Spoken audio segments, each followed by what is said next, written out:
in for $1. $1. And there will be auditions for the spring musical Reese on Monday. On Monday. So look out for that. Yeah. Oh, by the way, all proceeds from the snacks go to the Veteran Drama Club. And without further ado, this is the Comedy of Errors.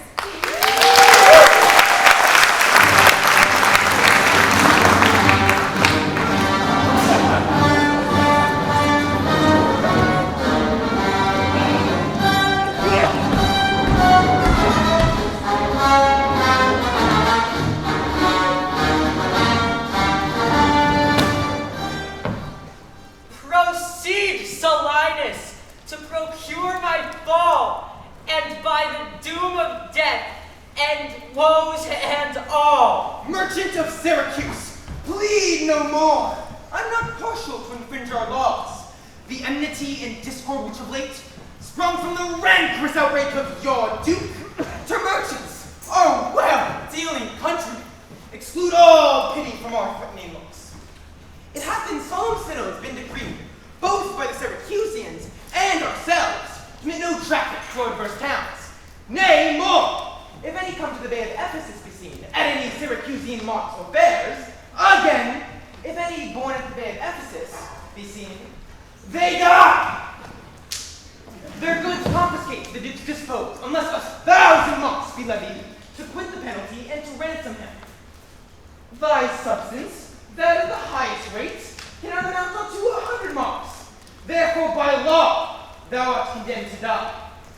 Yet this my comfort, when your words are done, my woes end likewise with the evening sun. Well, Syracusian, sing brief the cause why thou departest from my native home. If what cause thou camest to Ephesus? A heavier task could not have been imposed than I to speak my griefs unspeakable. Yet, that the world may witness that my end was wrought by nature, not by vile offense, I'll utter what my sorrows give me leave. In Syracusa was I born and wed unto a woman happy but for me, and by me had not our hap been bad. With her I lived in joy, our wealth increased by prosperous voyage I often made to Epidamna. There had she not been long, but she became the joyful mother of 2 goodly sons, and, which was strange, the one so like the other as could not be distinguished but by names. That very hour, and in the self-same inn, a meaner woman was delivered of such a burden, male twins, both alike. Those, for their parents, were exceeding poor. I bought and brought up to attend my sons. My wife made daily motions for our home return. Unwilling, I agreed. Alas, too soon we came aboard. A league from Epidamnum had we sailed before the always window-bedding deep gave any tragic instance of our harm. But longer did we not retain much hope, for what obscuring light the heavens did grant did but convey unto our fearful minds a doubtful warrant of immediate death. The sailors sought for safety by our boat, and left the ship, then sinking right to us. My wife, more careful for the latter born, had fastened him unto a small spare mast. To him one of the other twins was bound, whilst I had been like equal of the other. The children thus disposed, my wife and I, fixing our eyes on whom our care was fixed, fastened ourselves at either end of the mast, and floating straight, obedient to the stream, was carried towards Corinth as we thought. At length, the sun, gazing upon the earth, dispersed those vapors that had offended us. The seas waxed calm, and we discovered from far 2 ships making amain to us, of Corinth that, of Epidaurus this. But ere they came, oh, let me say no more. Gather the sequel by that went before. Nay, forward, old man, do not break up so, for we may pity though not pardon thee. Oh, had the gods done so, I had not now worthily For, ere the ships could meet by twice 5 leagues, we were encountered by a mighty rock, which, being violently borne upon, our helpful ship was splitted in the midst. Her part, poor soul, was carried with more speed before the wind, and in our sight they 3 were taken up by fishermen of Corinth, as we thought. At length, another ship had seized on us, and knowing whom it was their hap to save, gave a healthful welcome to their shipwrecked guests, and would have reft the fishers of their prey, had not their bark been very slow of sail, and therefore homeward did they bend their course. Thus have you heard me severed from my bliss, that by misfortunes was my life prolonged, to tell sad stories of my own mishaps. What hath befallen of them and thee till now? My youngest boy, and yet my eldest heir, at 18 years became inquisitive after his brother, and importuned on me that his attendant, so his case was like, reft of his brother, but retained his name, might bear him company in the quest of him. 5 summers have I spent in farthest Greece, and coasting homeward came to Ephesus, hopeless to find, yet loath to leave unsought, or that or any place that harbors men. But here must end the story of my life, and happy were I in my timely death, could all my travels warrant me they lived. Epicene! No, trust me, were it not against my loss, against my crown, my oath, my dignity, my soul would sue as advocate for thee. But yet thou art judged to the death. I will favor thee what I can. Therefore, merchant, I limit thee this day to seek thy life by beneficial help. Try all the friends thou hast in Ephesus. Beg thou, oh borrow, and make up the sum, and live. If no, then thou art doomed to die. The jailer, take him to thy custody. I will, my lord. Hopeless and hapless doth the Aegean wend, but to procrastinate his lifeless end.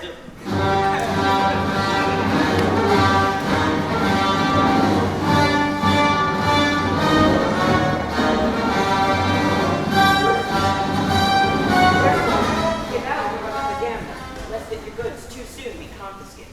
This very day, a Syracusian merchant is apprehended for arrival here, and, not being able to buy out his life, dies ere the weary sun set in the west. There is your money that I have to keep. Go, bear it to the centaur room where we host, and stay there till I come to thee. Upon this hour, it will be dinner time.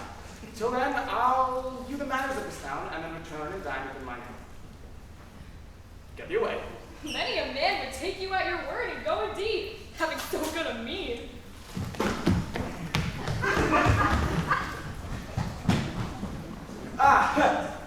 Trusty villain, sir, that very oft, when I am dull with care and melancholy, lightens my funeral with his merry jests. What, will you walk with me about the town, and then return and dine within my inn? I am invited, sir, to certain merchants of whom I hope to make much benefit. I crave your pardon. Tonight at 5 o'clock, please you, I'll meet with you upon the mart and serve you till bedtime. My present business calls me from you now. Farewell till then. Sir, I commend you to your own contempt.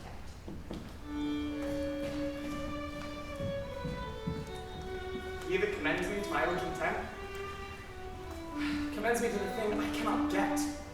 I to the world am like a drop of water that in the ocean seeks another drop, and falling there to find his fellow forth, unseen, inquisitive, confounds himself. And so I, to find a mother and a brother, in quest of them, unhappy, lose myself. Come down after my trade. What now? How chance thou art returned so soon? Return so soon, rather approached too late. The capon burns, the pig falls from the spit. The clock has struck 12 upon the bell. My mistress made it 1 across my cheek. She is so hot because the meat is cold. The meat is cold because you come not home. You come not home because you have no stomach. You have no stomach and it broke your fast. But we that know what is to fast and pray are penitent for your default today. Stop! In your whim, sir. Tell me this, I pray. Where have you left the money that I gave you? Oh, 6 pence that I had on Wednesday last to pay the saddler for my mistress's crupper. Why, the saddler kept it, sir. I had it not. I am not in a sport of humor now. Tell me, and thou not, where is the money? We being strangers here? How darest thou trust a raider charged from thine own custody? I pray you jest, sir. I from my mistress come to you in post. Come, Romeo, come. These jests are out of season. Reserve them till a merrier hour than this. Where is the gold I gave in charge to keep? To me, sir? Why, you gave no gold to me. Have done your foolishness, sir knave, and tell me how thou hast disposed thy charge. My charge was but to fetch you from the mart home to your house, the Phoenix, sir, to dinner. My mistress and her sister stays for you. In what safe place you have bestowed my money? Or should I break that merry sconce of yours that sends on tricks when I am undisposed? Where is the 1,000 marks thou hadst of me? I have some of your marks upon my pate, some of my mistress's marks upon my shoulders, but surely, master, not 1,000 marks between you both. If I were to pay your worship those again, perchance you would not bear them patiently. My mistress's marks? What mistress, slave, hast thou? Your worship's wife at the Phoenix, sir, she that doth wait for you to come home to dinner, and prays that you will hie you home to dinner. What? Wilt thou flout me thus unto my face? Be forbid. Take thou sir knave. What mean you, sir? For God's sake, hold your hands! Ow! Nay, and you will not? I'll take my heels.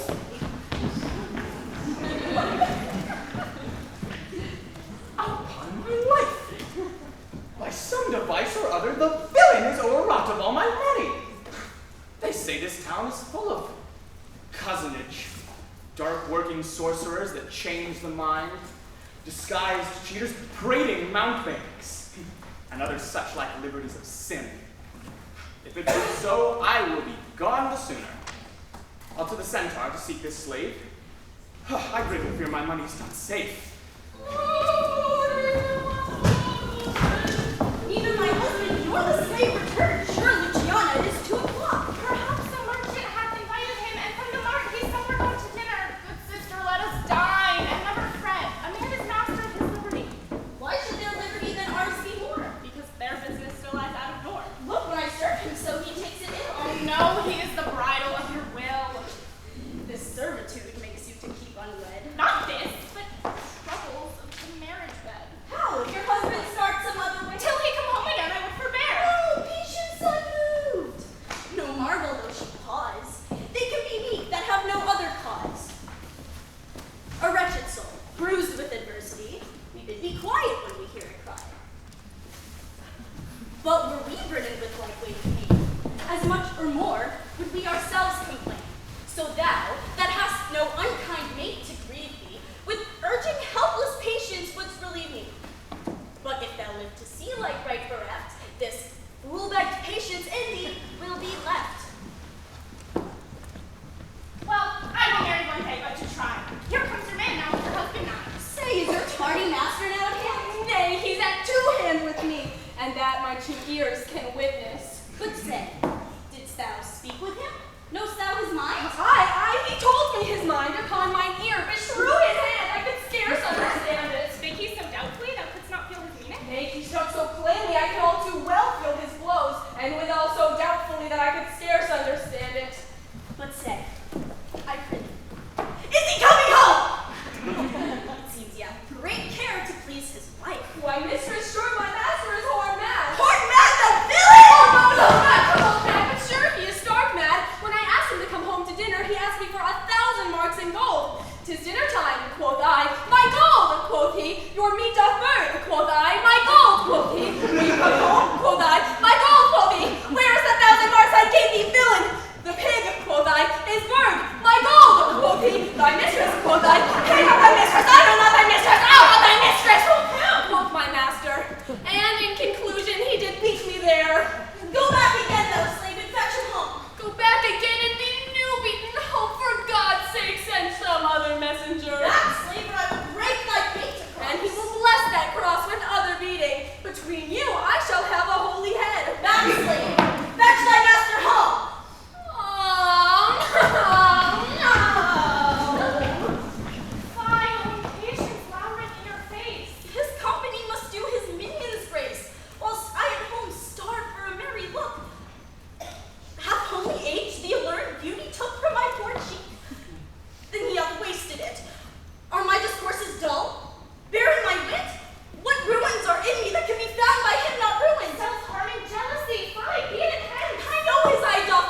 centaur, and the heedful slave is wandered forth in care to seek me out. By computation and mine host report. How now, sir, is your merry humor altered, since you love strokes, so jest with me again. You know no centaur, you receive no gold, your mistress sent to have me home to dinner, my house was at the Phoenix? Wast thou mad that so madly thou didst answer me? What answer, sir? Whence spake I such a word? Even now, even here, not half an hour since. I did not see you since you sent me hence home to the centaur with the gold you gave me. Billy, thou didst deny the gold receipt and told me of a mistress sent to dinner, for which I hope thou feltst I was displeased. I'm glad to see you in this merry vein. What means this jest, I pray you, master? Tell me. Yea, dost thou jeer and flout me? Thinkest thou I jest?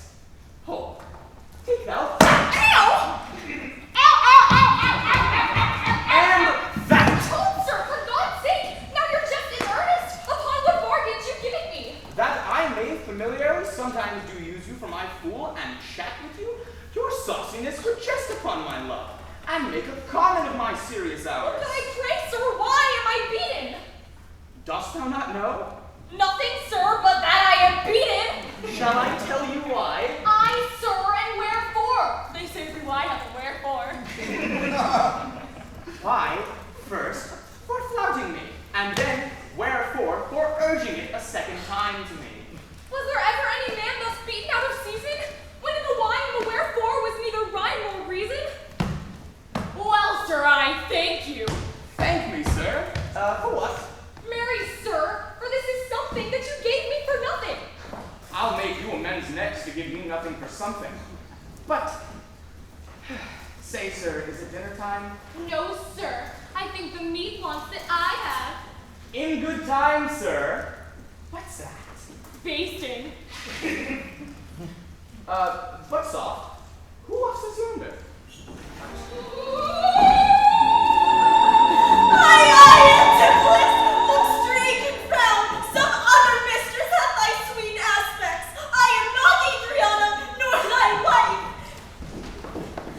The time was once when thou unurged wouldst vow that never words were music to thine ear, that never touch will welcome to thine hand, that never object pleasing in thine eye, that never meat sweet savored in thy taste, unless I spake, or looked, or touched, or carved to thee. How comes it now, my husband? Oh, how comes it that thou art thus estranged from yourself? Thyself I call it, being strange to me, that undividable, incorporate, and better than my dear self's better part. Oh, do not tear thyself away from me. How dearly would it touch thee to the quick, shouldst thou that here I were licentious, and that this body, consecrate to thee, by ruffian lust should be contaminate. Wouldst thou not spit at me, and spurn at me, and from my false hand cut the wedding ring and break it with a deep divorcing vow? I know thou canst, and therefore see thou do it. I am possessed with an adulterate blut. My blood is mingled with the crime of lust. For if we two be one, and thou play false, I do digest the poison of thy flesh, being strumpeted by thy contagion. Leave thou to me, fair dame? Oh, emphasis, I am but 2 hours old. Fie, brother! How the world is changed with you! When were you wont to use my sister thus? She sent for you by Dromio home to dinner. By Romeo?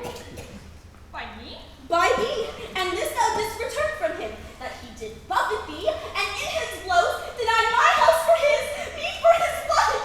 Did you converse with this gentlewoman? I never saw her till this time. Villain, thou liest! For even her very words didst thou deliver to me on the march. I never spake with her in all my life. How then can she thus call us by our names, unless it be by inspiration? How ill agrees it with your gravity to counterfeit thus grossly with your slave.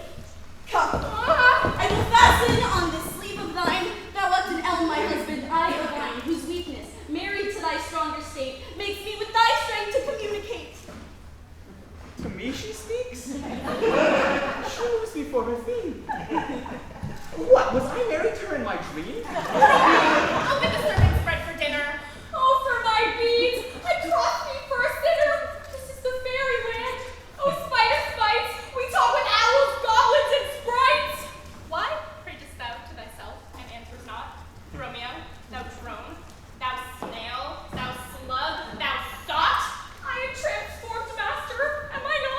I think thou art in mind, and so am I. No, I am an ape. If thou art changed to aught, 'tis to an ass. Romeo, keep the gate.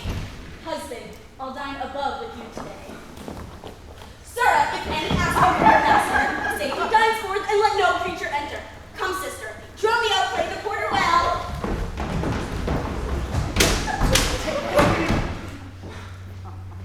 Am I in earth, heaven, or in hell? Sleeping or waking? Mad or well advised? Known unto these, and yet to myself disguised? I'll say as they say. And persevere so. For in this mist all adventures go.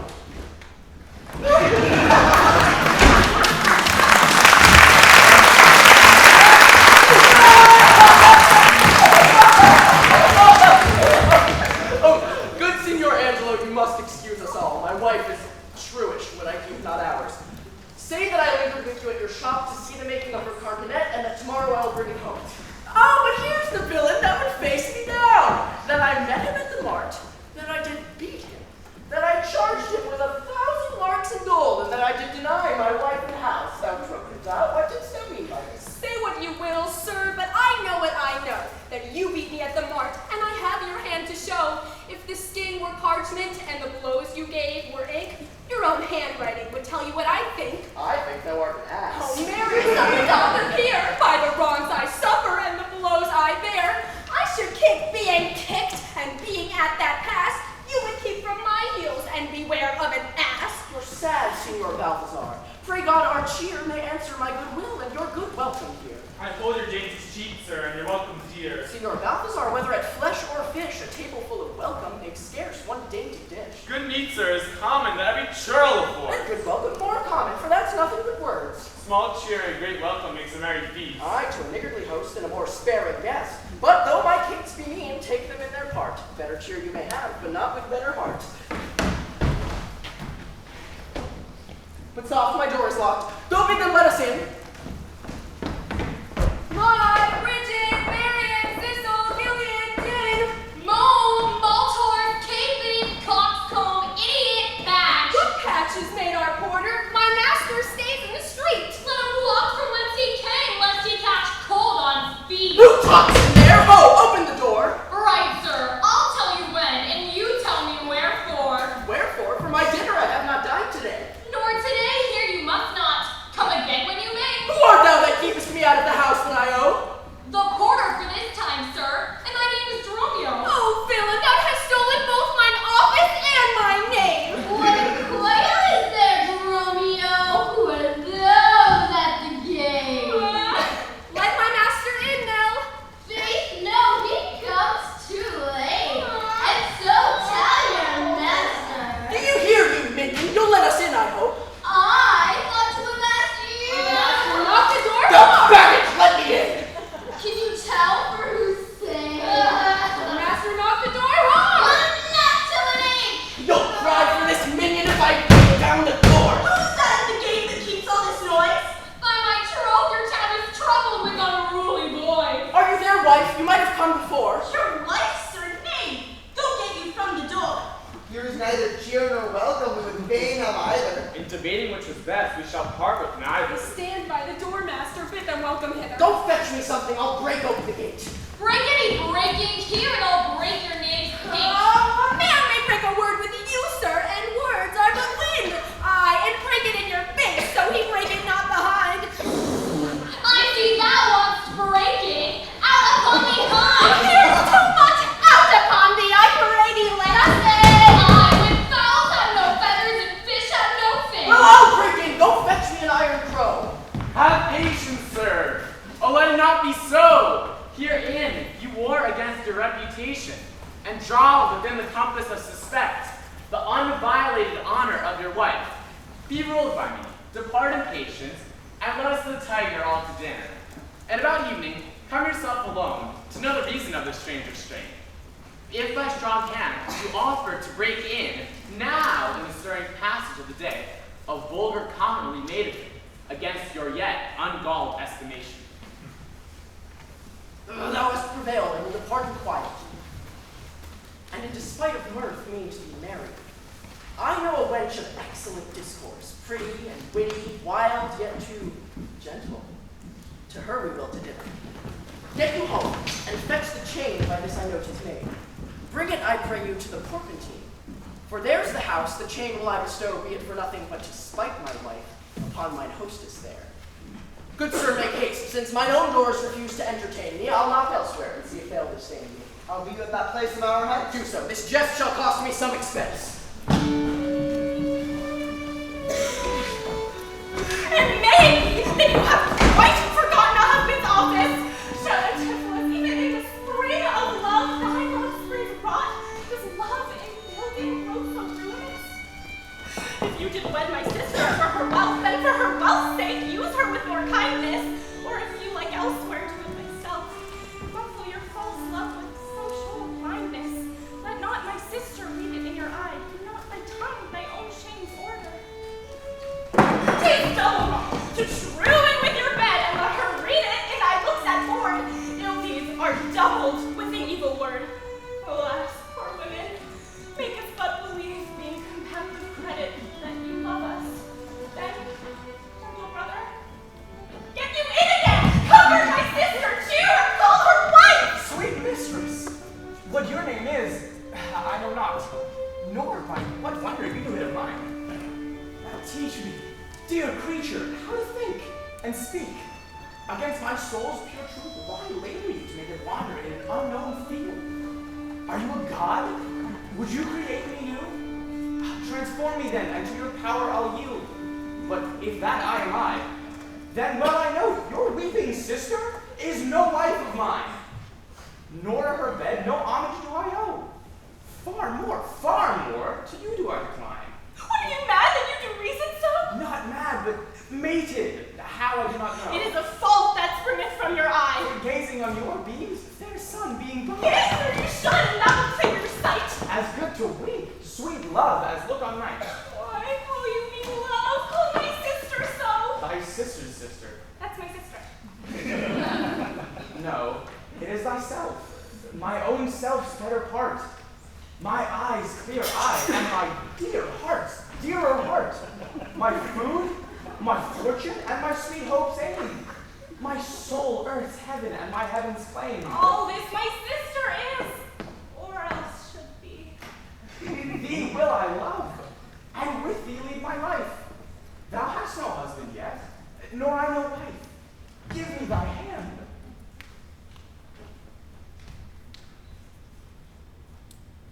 Oh, sorry! There! Hold you still! I'll fetch my sister to get her good will! There!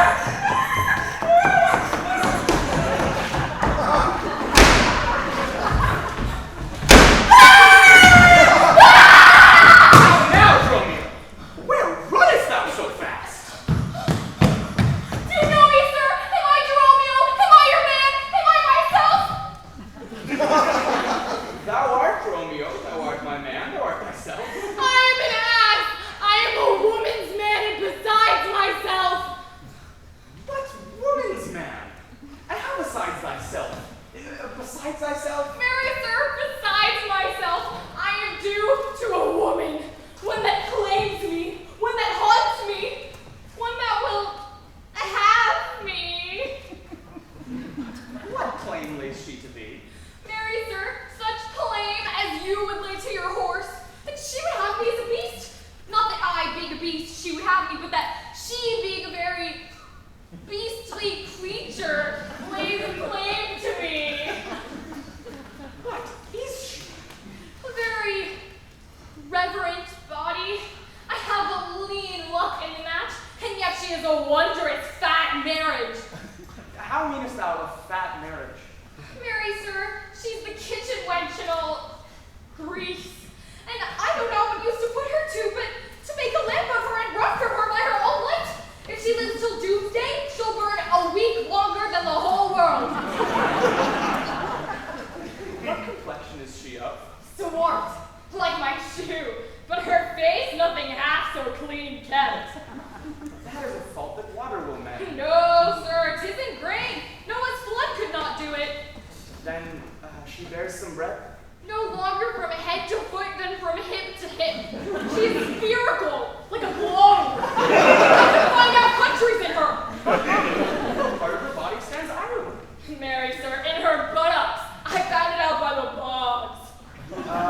or Scotland? Marry, sir, I found it by the Baroness, hard in the palm of her hand. Where's Spain? Faith, I saw it not, but I felt it hot in her breath. Where's America, the Indies? Oh, sir, all upon her nose, all embellished with rubies, carbuncles, sapphires, all declining their rich aspect into the hot breath of Spain. Where's Belgium, the Netherlands? Oh, sir, I did not look so low. To conclude, this drudge or diviner called me Dromio, laid claim to me, swore I was assured to her, told me what pretty marks I had about me, as the mark of my shoulder, the mole of my neck, the great wart on my left arm, that I amazed ran from her as a witch. Go, hide thee presently, post to the road. I will not harbor in this town tonight. If any ship put forth, come find me at the mart, where I will walk till thou returns me. If all know us, and we know none, 'tis time I think to trudge pack and be gone. As from a bear, a man would run for life. So fly I from her that would be my wife. There is none but witches do inhabit here. Therefore 'tis high time that I were hence. She that doth call me husband, even my very soul doth for a wife abhor. And yet her fair sister, possessed with such gentle and sovereign grace, of such enchanting presence and discourse, hath almost made me traitor to myself. But lest myself be guilty of self-wrong, I'll stop mine ears against the mermaid's song. Master Antipholus. Aye, that's my name. I know well, sir. Lo, here is the chain I thought to have taken to you at the Porpentine. The chain unfinished made me stay thus long. What is your wish that I shall do with this? What please yourself, sir? I've made it for you. Made it for me? Sir, I bespoke it not. Not once, not twice, but 20 times you have. Go home with it. Please your wife to go. And at supper time I'll visit you and receive my money for the chain. I pray you, sir, receive the money now, for fear you'd ne'er see the chain nor money more. You are a merry man, sir. Fare you well. What I should make of this? I cannot tell. I'll to the mart, and there for Dromio stay, if any ship put forth, and straight away